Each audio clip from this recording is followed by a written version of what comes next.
maling kok jadi menteri, dalang pembunuhan kok diangkat, pangkatnya dinaikin gitu loh. Ini dalang nih, ini nih dalang judi online ini nih dalang, tapi kok malahan bukannya di penjara kayak gitu tuh, malah diangkat. Nah ini ciri daripada si pemimpinnya mutasallit bil jabarut. Dia menjadi sultan. Mutasallit kan sultan kan berasal dari mutasallit. Dia menjadi sultan, menjadi raja, tapi raja yang memimpin dengan kesombongan, sehingga orang yang sebenarnya hina di mata Allah dia angkat, dia muliakan. Sebaliknya, orang yang sebenarnya mulia di hadapan Allah malah dia hinakan. Wa yudhillu man a'azzahullah, dia menghinakan orang-orang yang dimuliakan Allah. Hum ahlul haq, mereka itu ahlul haq. Jadi menteri-menteri yang sebenarnya benar tuh, lurus, ngingetin, ngasih tahu, mikirin rakyat, jangan korupsi, malah dikasusin. Orang yang dilaknat oleh Rasulullah dan oleh Allah dan oleh setiap nabi yang doanya itu mustajab, yang pertama adalah orang yang nambah-nambahin ayat Quran. Yang kedua, orang yang tidak percaya sama takdir Allah. Ketiga, orang yang memimpin suatu kaum dengan kesombongan. Pemimpin yang sombong itu mempunyai sifat yu'izzu man adzallahullahu ta'ala, memuliakan orang yang sebenarnya hina di mata Allah.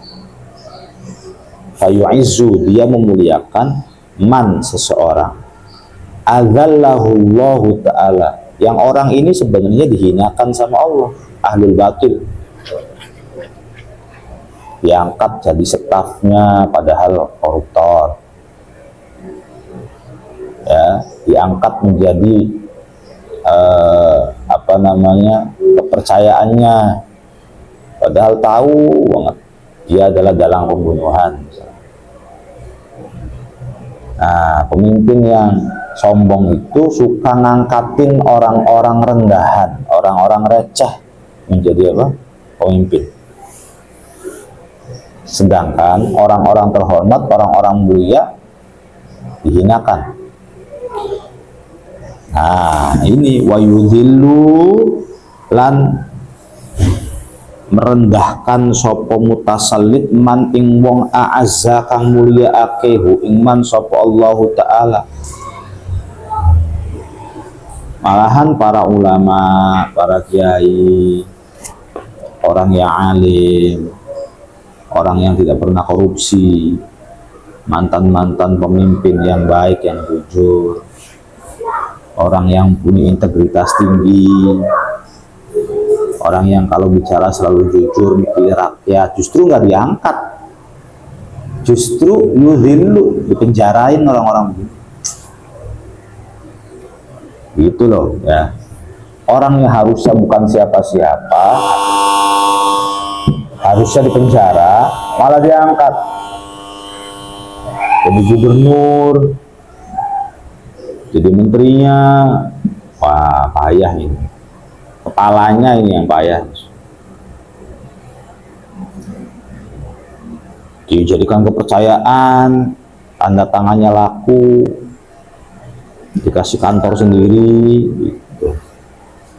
Nah, ini berarti sudah yu'izzu man adzallahullah, memuliakan orang yang sebenarnya dihinakan oleh Allah, yang sholat nggak pernah, ngaji nggak pernah, suka bohong, lalu suka cari-cari harta haram, ahli korupsi, bandar judi online, apalagi suka main wanita, suka miras-mirasan. Ini kan man adzallahullah. Tapi sama pemimpin mutasallit bil jabarut itu malah di apa? Kasih izzah gitu loh. Kasih kemuliaan, diangkat aja lagi. Jadi pemimpin, jadi menteri, jadilah kok bisa begini? maling kok jadi menteri, dalang pembunuhan kok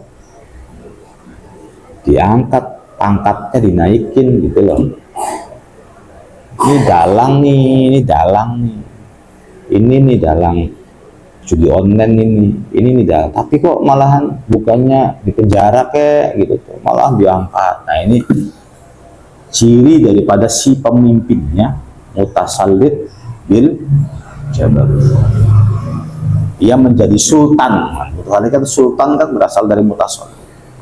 Ia menjadi sultan, menjadi raja, tapi raja yang memimpin dengan kesombongan, sehingga orang yang sebenarnya hina di mata Allah dia angkat, dia muliakan.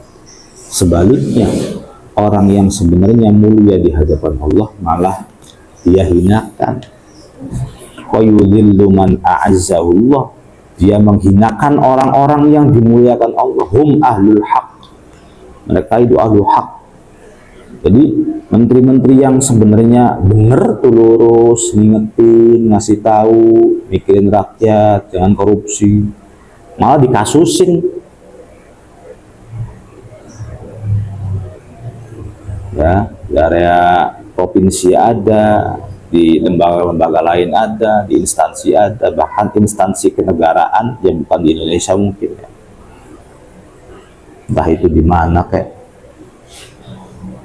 barangkali di samudra yang nggak tahu, ada negara samudra Pasifik yang nggak tahu, barangkali bikin negara sendiri di sana. Terus ya begitu kelakuannya.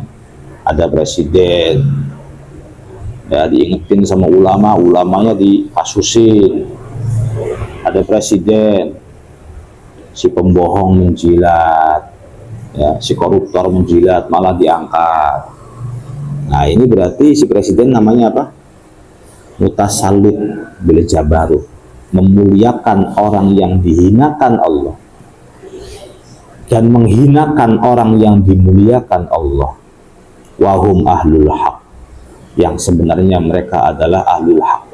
Menyuarakan, wahai presiden, jangan pernah korupsi. Nah, orang-orang begini malahan dijeblosin ke dalam penjara dengan berbagai macam dalih kasus, dikejar-kejar, menjadi target pembunuhan. Nah, ini penyebabnya adalah si sultannya itu jabarut, mempunyai kesombongan. Jabarut itu punya arti al-kibr wal qahr, sombong dan suka maksa. Jabarut, cirinya pemimpin yang jabarut itu dia sombong, kemudian suka maksa. Harus bisa kan mengusahain anak saya masuk, bisa kan, jangan macam-macam. Nanti kalau anak saya nggak jadi, kamu hilang jabatannya, atau saya tahu semua kasus-kasus kamu, jeblosin kamu. Nah gitu, diancam. Al-qahr itu masuknya dalam kata ancaman, hingga akhirnya dijadikan pamannya, adiknya, anaknya dijadikan apa, nggak lagi ngomongin siapa-siapa ya, lagi ngomongin ini benua Antartika yang barangkali nanti ada pemimpinnya kan di sana. Wal mustahillu, lan wong kang ngalalake di haramillahi ta'ala, maring perkara kang den haramake Allah ta'ala. Nah ini lagi ada. Lalu yang akan dilaknat Rasulullah dan dilaknat oleh Allah itu selain pemimpin yang jabarut adalah mustahil, orang yang menghalalkan apa-apa yang Allah haramkan. Boleh, padahal hukum asalnya adalah haram. Udah minjem aja uang, nggak apa-apa, minjem uang di bank halal, misal. Ya, kalau memang kita mendengar ada ulama yang mengatakan halal dan haram, maka Abi sarankan kamu ikut pendapat ulama yang haram. Kayak musik tuh ya, kamu kan suka musik misalnya. Ada ulama yang bilang musik boleh, bilang musik haram. Habis sarankan kamu pilih pendapat musik itu haram. Ya, idza a'tarada bainal halal wal haram, ghulibal haram. Gitu. Kalau misalnya kita bingung, ada dua kiai, dua ulama kok pendapatnya beda, malah saling berseberangan, yang satu halal, yang satu haram. Dah lebih baik saya pilih pendapat yang haram. Tapi bukan berarti pendapat yang halal itu nggak benar, ya. Bukan berarti begitu. Kalau punya dalil, ya bisa jadi. Ya yang penting tanggung jawab di akhirat. Yang penting tanggung jawab di akhirat. Kamu ikuti pendapat, ada seorang ustadz bilang musik itu asalkan dengan kriteria dan spesifik tertentu maka diperbolehkan. Asal selagi begini, selagi begitu. Yang penting yang berkata demikian itu nanti ketika di akhirat tanggung jawab di hadapan Allah. Itu aja, jangan diributin. Jangan kita kesel karena pendapat kita nggak diterima gitu loh. Sudah. Dia mungkin kalau bisa kasih masukan, mas haram mas, nggak boleh. Tetapi kalau dianya nolak halal kata ini, daripada debat, khawatir menjadi permusuhan kita yang emosinya masih labil. Bismillah. Ya udah, kalau ngikutin ulama enggak apa-apa. Kita ngikutinnya haram saja. Tetap saja ngingetin, si ada ngingetin. Tapi kalau dianya kekeh, ya sudah. Berarti kita punya jalan masing-masing dan kelak akan dipertanggungjawabkan di hadapan Allah pun masing-masing. Nah, tetapi ada kelompok yang mustahil, yang jelas-jelas haram, tapi dia halalkan gitu loh. Zina itu kan haramnya zina itu ma'lum minad dini bid-darurah gitu. Wajibnya sholat 5 waktu itu kan ma'lumun minad dini bid-darurah. Tapi bisa-bisanya dia bilang zina itu boleh. Nah, ini namanya mustahillu li haramillah. Pacaran tuh boleh, padahal kan jelas pacaran saja sebagai muqaddimatuz zina, pembuka bagi pintu zina. Tapi malah dia sarankan. Alasannya itu bukan dalil, bukan argumentasi itu bukan dalil, tapi pakai alasan sendiri. Dalilnya itu khalwah, dalilnya itu iqtirab zina, dalil yang benar ya. Ulama-ulama mengatakan khalwah atau pacaran itu tidak diperbolehkan.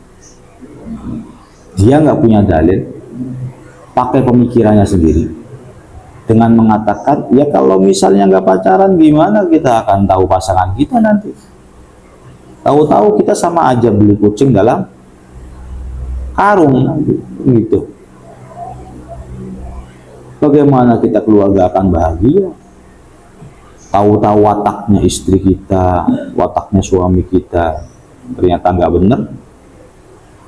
Masa nggak pacaran dulu? Ya haruslah PDKT dulu supaya saling mengerti. Padahal kalau Pak Ustadz, Pak Kiai ini tahu cara untuk mengetahui seseorang tanpa pacaran gitu lah. Padahal kalau tahu nggak perlu ngomong begitu. Cuman mungkin waktu sekolah sampai terbang, atau misalnya waktu ngaji ya sama kayak azam lah, tidur gitu. Jadi yang nggak ngerti akhirnya ada cara mengetahui seseorang tanpa harus pacaran. Ada, gampang banget itu. Nah, ini orang yang ngomong deketin lah perempuan. Bahkan ada seorang ulama yang dia ceramah di depan jamaahnya, yang mana seakan-akan, kalau langsung sih enggak ya, to the point, dan bahasanya soreh sih enggak, tapi seakan-akan nidurin perempuan sebelum nikah tuh boleh, supaya nggak penasaran. Ini yang ditangkap sama kita, kok mengkenan bahasa kiai ini. Nah ini sang kiai ini berarti al mustahilu biharamillah. Nah sementara Rasulullah mengatakan yang akan dilaknat olehku dan akan dilaknat oleh Allah Azza wa Jalla adalah al mustahilu biharamillah, orang yang menghalalkan apa yang diharamkan Allah Ta'ala. Biarin saja, kan sudah diingetin sebenarnya sama banyak orang, sama netizen juga diingetin, tapi dianya rupanya lebih takjub dan lebih kagum dengan pendapatnya sendiri. Ya sudah, harpe gitu, kaderku sampean lo ngerti, orang yang pemikirannya ingin diikuti banyak orang, orang yang menganggap bahwa pikiran-pikiran Islam kuno, ya sudah, jangan bertengkar. Kita nanti meninggal, mati di padang mahsyar, menghadap Allah Ta'ala, masing-masing punya jawaban.